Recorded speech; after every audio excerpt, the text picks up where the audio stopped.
بسم اللہ الرحمن الرحیم. السلام علیکم. Peace be always with you. Welcome to Global Right Path. I am Irshad Mahmood from Toronto, Canada. Topic is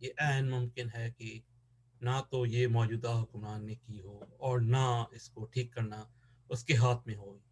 ایک ایماندار حکمران کی پہچان یہ ہے کہ سارے چور اور ڈاکو مل کر شور مچانے لگتے ہیں. اگر کوئی حکمران ایماندار اسے بڑی محنت کے ساتھ لگا ہوا ہو تو ہمیں اس کا پورا ساتھ دینا چاہیے، ورنہ اللہ کی پکڑ آ سکتی ہے. بنگلہ دیش کا ٹکا اس لیے اوپر چلا گیا کیونکہ امریکہ اسے خرید رہا ہے.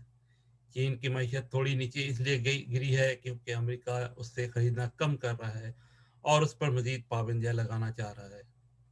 امریکہ اور چین میں بھی گھوسٹ سٹیز اور گھوسٹ ٹاؤنز ہیں. آپ انٹرنیٹ پہ گوگل پہ سرچ کر کے دیکھیں، یوٹیوب پہ. باقی دنیا تو پس کر رہ گئی ہے اور بے حد پریشان ہے، اور ان سب کا صرف بین الاقوامی حل ہے. نہ ہی کوئی انسان اکیلا ٹھیک کر سکتا ہے، نہ ہی کوئی ملک اکیلا اس کو صحیح کر سکتا ہے. تمام بنے ہوئے انسان آپس میں ملے، تمام ملک آپس میں ملے، جب ہی یہ صحیح ہو سکتا ہے. مزید معلومات کے لیے میرے ویب سائٹ پر سینکڑوں مقالے غور سے پڑھیں جو گلوبلائزیشن سے متعلق ہیں.